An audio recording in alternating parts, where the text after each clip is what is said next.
Good old fashioned soul food. Uh-huh. Every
woo, sorry for the people.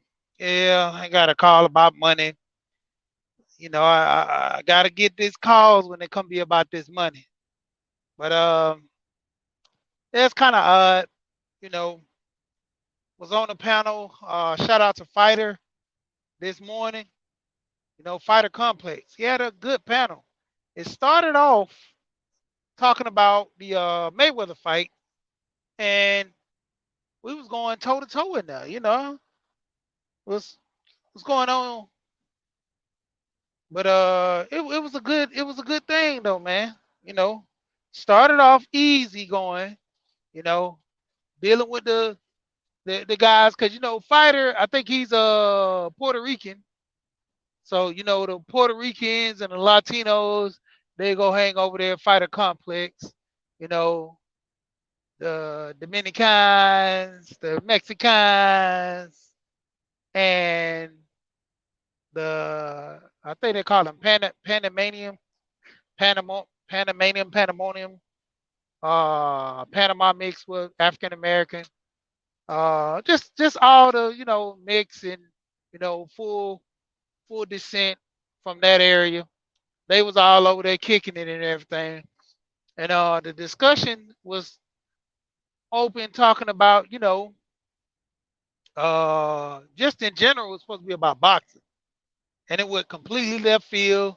You know, had a girl on there was trolling, and you had dudes that were on there, going back and forth with me, actually another guy who was Puerto Rican, and he was mixed.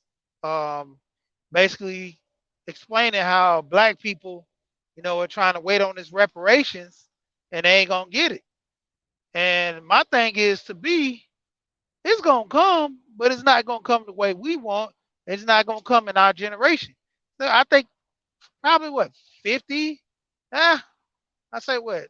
Tulsa was burnt down, mm, give and take, probably about anywhere from 50 to 100 years between that time frame where they're gonna start thinking about giving reparations because you know why? All those people gonna be died off. They just talked about giving the survivors from Tulsa $100,000. How many survivors are from Tulsa, Oklahoma, doing the bombing? The Green District. How many of those people are still alive? And in this economy, what is $100,000 in this economy? You know, they can't even they can't even outright buy a house in some areas for $100,000. It can help you pay some bills. Essentially, that's what the country needs. The people to spend money. So even if you go buy a house, you get discriminated. Redlining, it's still in effect. It's just off the books now. You know, so we can go through this whole process of things being what they are, things being, you know, as if they're not. And it was a great discussion. Um, there was a lady on there by the name of Q. That's what made me come on the panel because they was kind of bombarding her and almost like rushing her with the questions and just tugging on her. And it got to a point where I jumped on in the defense of her as well as me, because me being a black man, defending my own race. And it got to be with the young lady on the panel so much anger and disgust. And I'm like, you're personalizing this too much. And with females, I know they have feelings, so I don't typically go after the females with their feelings, because they get emotional, and that's not what all. It's no diss, but she was very passionate about it, and it actually made me, kind of, trying to tell her, calm down. This is nothing personal. These guys are just talking because actually it was one Mexican guy on the panel. This guy was ignorant to a lot of things. But because he didn't know when he was on the panel actually learning, he actually even said it. He's like, I'm learning a great deal. I don't know these things. And, basically when I broke down the whole rundown of, us building in the community, us working together, referencing that, well, his understanding was all black people don't really protect each other or go, look after each other and all that. And I'm like, dude, you got to look at this from a standpoint. You're coming from a dialogue or just your talking points in which you learn either in school or word of mouth or through media. I'm like, the media objective is not to make some people look good, you know, because every time you listen to media, you never hear too much good. You always hear the worst when it comes out. You know, these people are horrible. These people can't get right. These people don't know what they're doing. These people. And you get a sense of, you know, are things really what they are? Can things really be what they need to be? Because, you know, the media, if they say it, is true. A lot of people think that. Like I said, when it comes to most black men being horrible men, being horrible fathers, they got to understand during that drug era, yeah, there was a bunch of people that went on drugs. There was a bunch of people that was doing bad. There was also people doing good. You know, there was a couple of granddads that end up taking the grandma and the granddad. They end up taking care of their kids, their grandkids, because the mother or the son or whomever or other the family members got strung out on crack. There was people having to step up.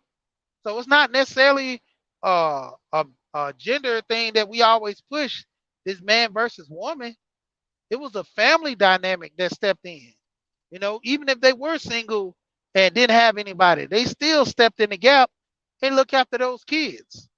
So, that's one of the biggest things that you always hear when it comes to a lot of people, you know, about the panels. We can discuss men and women all day. And for the guys that don't want to get married, I always tell you, you still got to make money. Still got to pay for hospice to take care of yourself when you get older. I told you, my cousin told me best. Before I married my wife, he was like, do you want to still hang in the club with your boys, 40, 50 years old? Or do you want to get to a point where you have someone there wiping your ass? And, shout out to Gold Professor. That's one that slipped. I know we're trying to keep the space clean and, work together. But when it come down to it, it's just that, you know, we got to start working with each other. You know, even if I don't want to get married to a woman, I still have to consider her being a woman, me being a man, and I respect her on those premises. You know, if I'm not invested in her, I don't deal with her, that's cool. All the way 100, guarantee 100, certified 100%. But the point of it is, if I'm going to mess with her, be invested in her, there's certain things that are gonna have to be done in order to, move things along. And us just fighting, bickering, going back and forth, the community still dying. You know, for the guys that do get married, hey, you got to stand in the gap and take care of the family, make the money. You Men want to be over, leaders and providers. You can't just say it. You got to prove it. You got to let it be done. You know, that's my thing. If you're gonna come in to as a man to say, well, I run my house, I don't have to say I run my house. I show I run my house. You know, and the words of Roger, when you, I think Roger said this, I believe, but when you go in the house and whoever house it is, they're going to be the one to say, "Hey, who left the door open? Why is this? Why is this spot on the wall? Why is this hole in the wall? It wasn't here before I left this morning." They're going to start commanding and getting things in line because stuff shouldn't be that way. Somebody comes to the house, you know, majority of the time you see the man in the house by the way he carries himself. You know, be that as it may, there's some women that carry themselves in that fashion as well. But I mean, if that's how you run your house, that's how you run your house. You know, because they're not going to be. I mean, being honest, there's not a lot of strong men out here that's going to take over their relationship if they wasn't taught, certain key traits on how to be a man. And there's certain men that like to deal in dysfunction. That's if you like that, by all means, I don't knock you living in dysfunction. That's how you live. I just choose not to live that way, you know. And some people have, major discussions over this, major discussions over this. And when it come down to it, at the end of the day, I'm not gonna fault a man, who's been with a woman for 20 years, and she's crossing him up every kind of way. That's his situation. I I feel sorry for him, but that's his situation. As long as they're making it work, and I guess, what is it? Happy wife, happy life. By all means, they're dealing, they're willing the way they deal. But the point of it is to ask me to accept that and to go forth. I can't do that, you know, because certain things come into play. That woman is going to have to take over the whole slate. You know, she's gonna have to demand everything from him. You know, and if that man is willing to do that, by all means, let him go. Let him do what he do. I had a conversation with someone this weekend about that. I'm not pushing men away who accept that type of relationship, but I'm just letting you know I was raised different, and that's not me. Those who want to follow, certain trends or certain ways, that's how they live. I can only judge you so much. I can only, kind of look at you with a sharp eye up to certain points. Because at the end of the day, if you're choosing to stay in that type of light, that's what you choose. Same thing as men, same thing for the women. You know, there's a lot of women that stay in abusive relationships. No matter how much you talk them out of it, that's what they do. You just have to feel sorry for them because until they open their eyes, that's when they want to leave. Other than that, you can't really push people out of those type of relationships. It's bad that they're in them. I feel sorry for them, but the point of it is, you know, building within the community, we're gonna have to start working together. You know, and that's basically what I'm just gonna start pushing my channel more direction into. Family. And like I said, man, you can still have a family without being married to a woman. There's your direct family from your mother and father. You got brothers and sisters. If you don't have brothers and sisters, you have cousins. You still can implement people's lives. I mean, have an impact on people's lives to make them do better, make them succeed in life. You know, the best way is showing your success. If you're looking good, you're doing well, guess in return what's gonna happen? People gonna look at that and say, I'm gonna do this, I'm gonna do that, just on the premise of why you show what it takes. You know, the whole thing where you're showing how I'm doing it this way, I've been doing it this way for years, and it's been working. You know, you might have a young kid come in the game. He said, well, you've been doing it this way for years. I got an easier and faster way of doing it. If he helps, by all means, listen to him, you know, because that's the thing. The youth need to be working with the elders. There's some elders that don't know things. My grandmother was keen on that, far as, helping people with programs.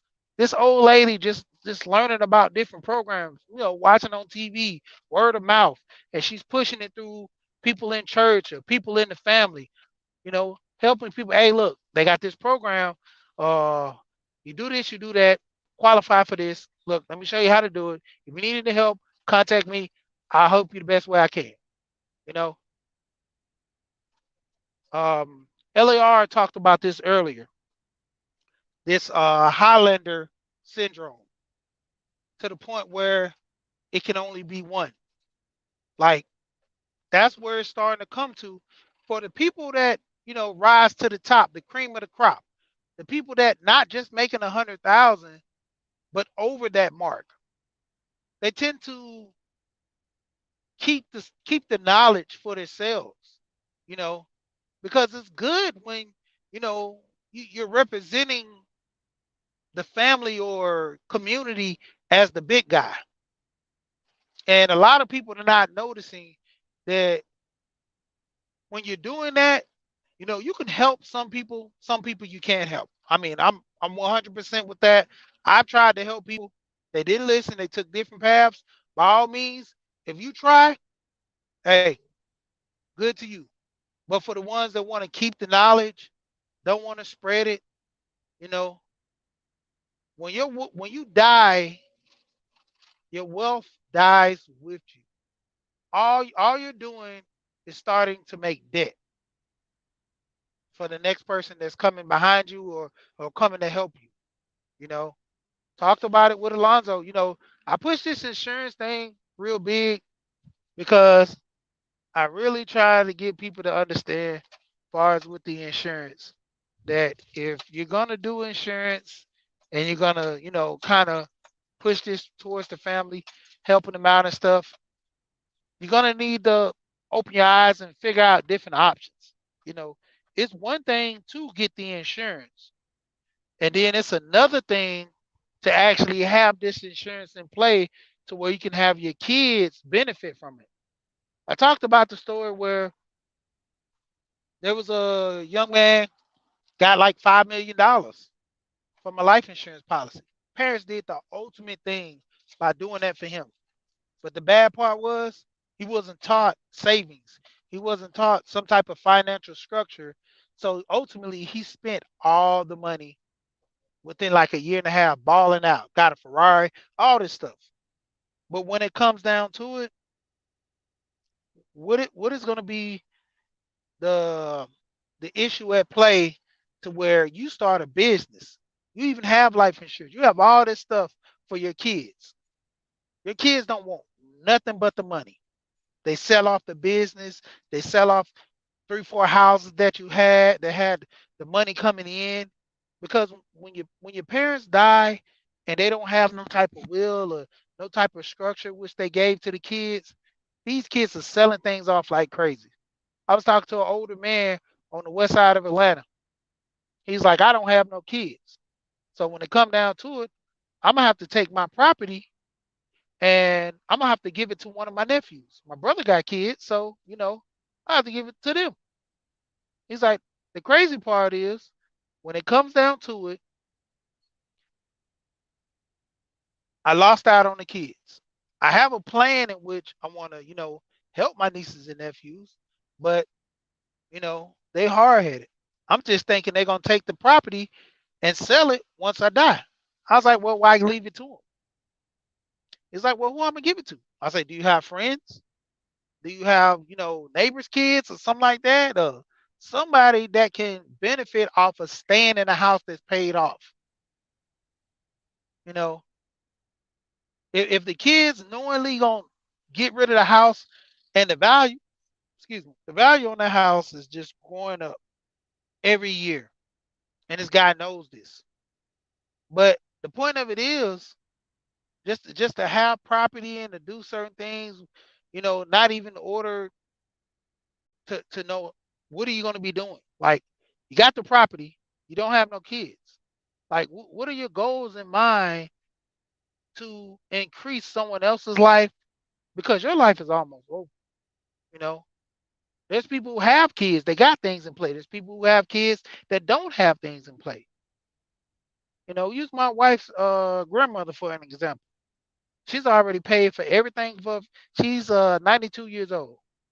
She been paid for all this stuff for her kids as she was old. She paid for all this stuff already. Everything. So when it comes down to it, kids don't have to worry about anything. She has property, I think, in Jamaica. She has a few things that can, pass on to the kids, but they've already established what needs to be done with those properties and etc. You know, they're not just sitting here thinking that when we get this stuff, we're gonna just sell it off. We're gonna do this and do that. No, people do this all the time. You know, one of my great grandmother property, um, it actually we lost it in the family because one of my uncles wasn't paying the taxes on it. Property paid off. He took on the responsibility after one of our cousins took the property and was paying it. But once she had a child, it was too much for her. You know, and as a return, she couldn't she couldn't take on that responsibility no more. You know, and my uncle had it. He was paying it. Then all of a sudden, just stopped. He had the money. He just wasn't staying on top of it because it's more of a yearly thing. To with him, he wasn't paying it monthly. He probably would have remembered, but yearly, every year he just skip on around it to the point where when it really counts, like, come on, you know, let's be honest about it. A lot of family members, a lot of friends, when it come down to it, we really do have to get an understanding on if we're gonna leave something for our kids, leave some type of legacy, we're gonna have to have these things in place. That's even like with let's say right now they were going to give everybody that was black um reparations.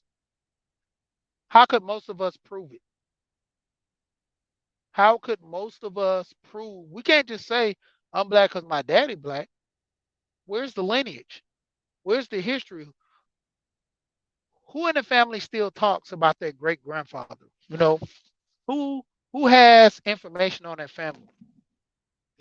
Not this whole ancestry and all these other things that they push for us to go out there and look at. I'm talking about within the family. See, that's where we're losing that legacy at right there.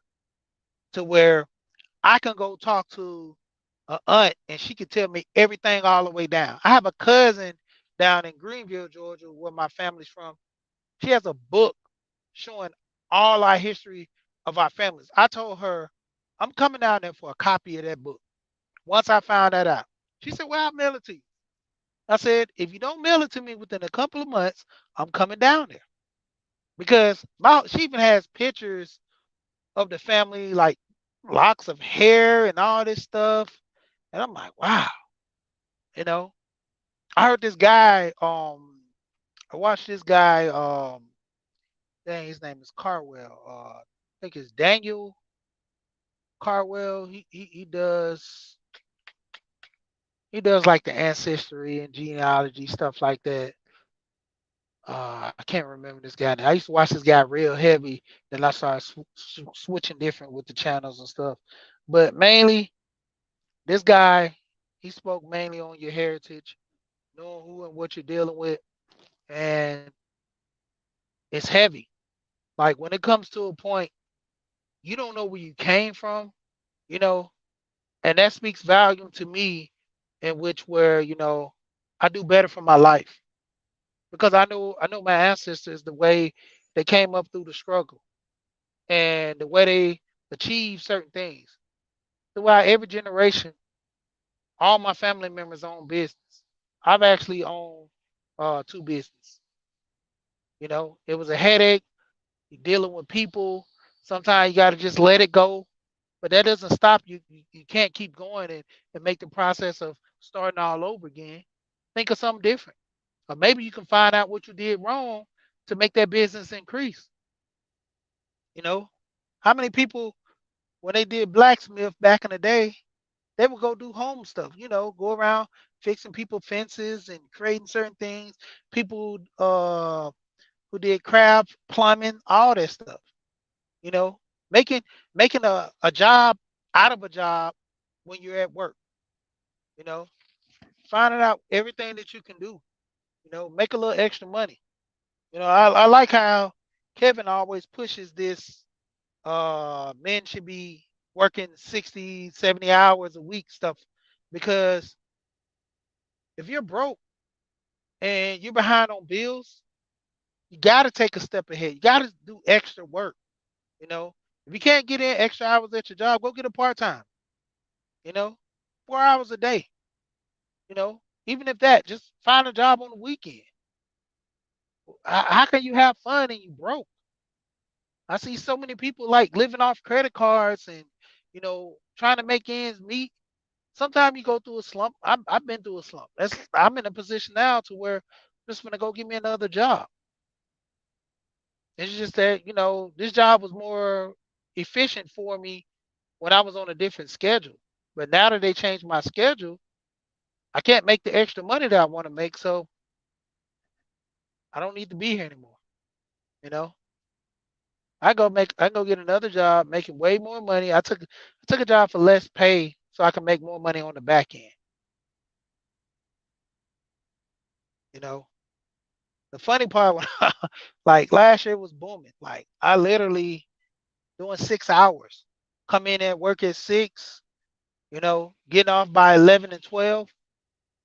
Hey, just from 1 o'clock on, I had all that time to do other stuff. Like easy process, and that's like the biggest thing when it come down to a lot of people, you know, coming in.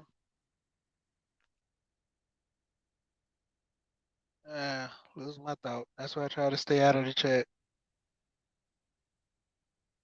Okay, when it comes to that with the reparations, I try to stay out of the chat, but you got to understand this. I talked about this on that panel that I was on. For us, the only way we're getting reparations when they're willing and wanting to give it to us. You know, their hands can be forced a little bit, but you got to understand. Look at Tulsa, how the victims from Tulsa, the people who are still alive, they might even give it to some of their inheritance, but the people who are still alive from Tulsa, they're just now talking about giving them $100,000 in reparations. I was talking about that earlier for the situation that happened in Tulsa. Like, what's good is that? What's good is that? You know? And then we're gonna deal with a situation as well regarding us getting reparations. That's gonna be down the line. They're gonna make sure that the people who are getting reparations, they're gonna have to have some type of proof, which they don't, because even it's a lot of stuff that I know. When it comes down to it, it's like for people who say they're Indian and stuff. You go to the government and tell them that you're Indian. It's up to them to prove that you're not. They got the information. There's a place over, I believe is, I know in the Netherlands they have the seed bank, but they also have a church that has like world documents. And it's funny how the census, they said it was a building where all of the documents from the census from back in the day got burnt down. Like, it's crazy. What happened? Just so happened they burnt down no other records of all this. Why would you burn? Well, who would have just? I mean, I'm trying to figure this out. What would be the reason to burn down a building or a room full of records? Reasoning, right? Same thing with something 11 at the P. There was one building that blew up. It was a small hole compared to how big those planes were. Why was that one particular room targeted? And then we go back and listen. That was the room that they were questioning that 24 or 23 trillion dollars was missing. All the documents that was informing about that situation was in that exact room. I'm just saying, stuff is being done on purpose, you know, because even when you start going back and talking about the census, and I was referring to this on the panel that they were saying that the Black American people is 13% and this and that percent. I don't like Alex Jones too much, but I agree with him. I think we're a little bit over 30 to 50%. I mean, they can count all the people out here, that's running the street. Are they counting people in jail? You know, when we're doing these census, are the numbers in jail put in as well? Because there's a lot of us in jail. A lot, you know. They make it to where they make sure the prisons are full of people that look like us, you know. And as the community stands, I was talking with that guy. Nobody's sitting out here okaying people in their violence. Like I say, if most people can get a job with their records and certain things that's going on, if they had choice, yeah. I knew a guy that got arrested, you know. Guy he was a drug dealer. But the crazy part was he had to go get a job. He got a job working at, let's just say he got a job working at a college. This guy actually was buying the staff at the college food on Fridays, like pizza, little stuff like that. He'll buy 50, 60 some boxes of pizza. Not no cheap CC's, Little Caesars or something like that. He was buying Pizza Hut because that's what he liked. When they came, bill was well over 100, well over $200. Paid it no problem. All the workers were thinking that it was the job doing it, like some type of appreciation. No, it was him doing it as a sign of appreciation. You know, and that was the crazy thing with that. You know, doing a situation where he had the capability to sit there and take care of his friends that he worked with and some of the people outside of his, you know, it, outside of the people he worked with. Having brain freezes right now, but outside of the people he worked with in his department, So basically within his department, you know. But we got to really understand if we're gonna start building a bigger and better community, we got to start working with each other. All this me mentality, like I say with the Highlander, it could only be one. That's why we're being stuck at the bottom. You know, when we were forced to deal with each other because we had no choice after slavery, even afterwards through all when the civil rights came about, we all worked with each other because we had to keep the money in the community to grow, not just for ourselves individually as well. You know, individually, if I knew this, if I knew you know how to cut grass, I don't want to cut my grass. I'll hire you to cut my grass. Just this weekend, I mean, a lot of work I get is word of mouth. One of my partners called me. He asked me, say, "How do you get a lot of your side money and certain other things?" Just word of mouth. Because I do a good job, I give a fair price. Word of mouth. You know, back in the day, that's how a lot of people survive. But when we're coming down to nowadays, a lot of people don't want to help each other out because why?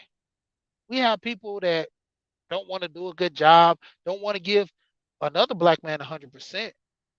But when it comes to other people coming in the community, sometimes we get them 100%, but sometimes we do them dirty as well.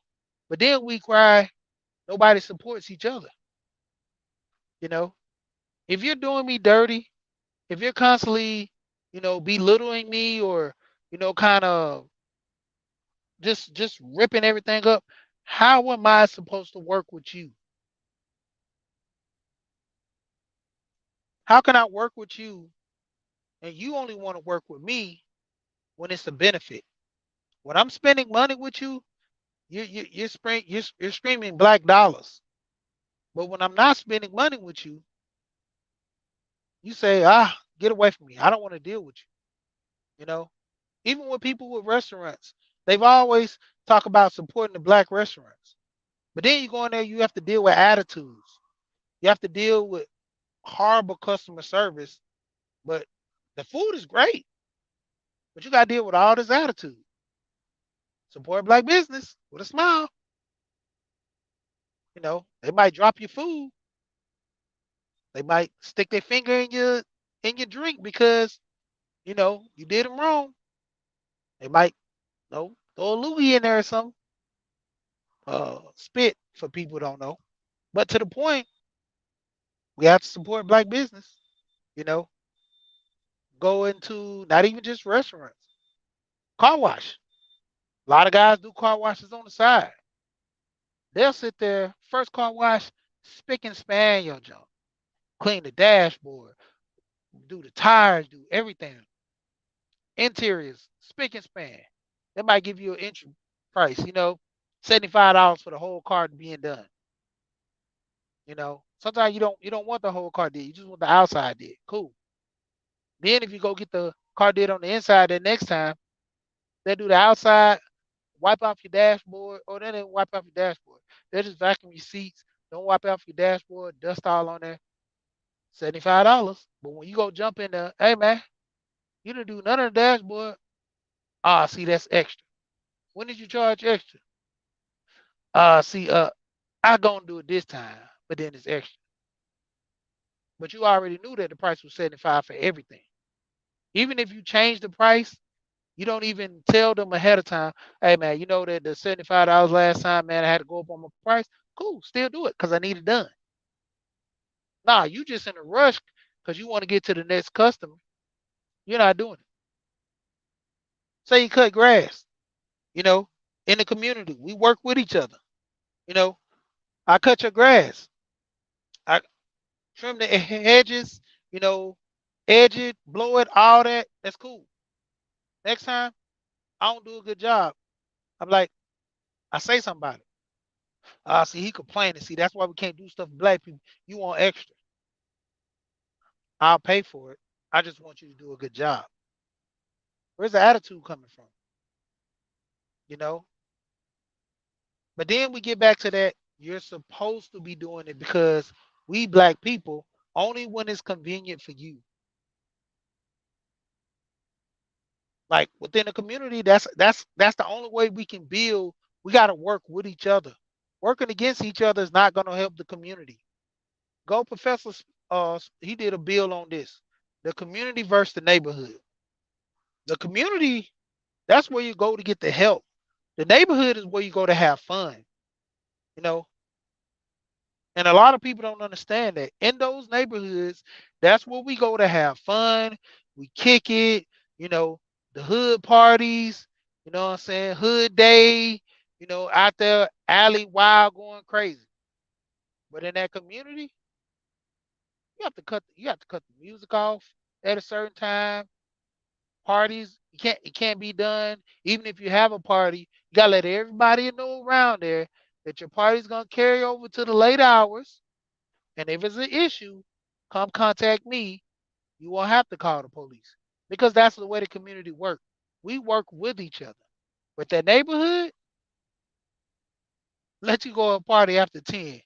They making too much noise. I'm calling the cops. Straight like that. Like, we can't build because we're gonna have that one bad apple. I think we talked about this once before to where, you know, people who are, kind of rough around the edges come into nicer neighborhoods, all loud and, alley and hood. But you gotta understand, that's where they came from. They're gonna carry that over until they start understanding I can't do this here. I can't act like I used to act over here. There are some people with that mentality who are living in the hood, and once they move out, they change. But some people, that's all they know. But the next generation after them, they're gonna be changed. I talked about this one time on the panel. This girl I was talking to, she couldn't get a boyfriend. Her parents wouldn't allow that. But her mama was ratchet as all outdoors. Gold teeth in the mouth and everything. Seen the girl at the award ceremony. Straight A's. Perfect student. But the point of it was her mom wanted a better life for her. Even though she came from the hood, she didn't act hood. That girl wore skirts all the time, crossed her legs and all that. She wore jeans every once in a while, but she looked more like a lady than she more like a dude. She wasn't running around like no tomboy, you know. And not saying that women who wear pants and stuff are tomboys, but it's the way you carry yourself, you know. When it come down to it, just being real about it. The community has to be built with like-minded people.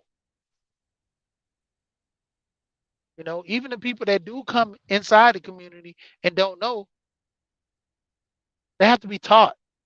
It's ways of teaching them, showing them the way, the guidance. Giving it's not like you giving them curfews, but you got to let them know, hey, this is the way the community is handled over here. This is the way we do things. This is the way we do things. That you know, build some type of structure, helping people. That's the main objective. You know, a lot of people don't understand that. A lot of people just want to hurt the community, break it down, and that's why I keep talking about with this money aspect. I'm always keep going back to this generational wealth with the money because we have to survive. The next you might not survive, but the next generation will with the money. You know, when it comes from the aspect, most people are not making 100,000. You're not even close to it. But if I can get a policy and implement that to my kids to show them how to work the money, start a business, or I can get some type of inheritance from something, I can make things happen. And in return, my kids can make things happen. How do you think the Waltons who own Walmart have been in business all this time? You have wealthy families that push this generational wealth year after year after year after year. You got new millionaires, but you have way a lot old millionaires that kept it in the family. So when it comes down to it, I'm just speaking from the aspect of everybody trying to work together, make some type of money, you know, show some type of love for your brethren and make things work. You know, it's funny when it comes down to it, with us building the community, it's very simple. We just have to work together. Have to just work together. Very simple. But how many of us are willing to work together? How many of us are willing to get the job done? So see, when it comes down to it, that's the biggest picture right there of willing to work together and getting the job done. So I'm about to get ready to sign off. But shout out to Alonzo Hall. I'm always gonna push Alonzo because he's trying to give people that step up. I guarantee it's hard and it's gonna be hard, but we have to work together. And with that being said, we gone.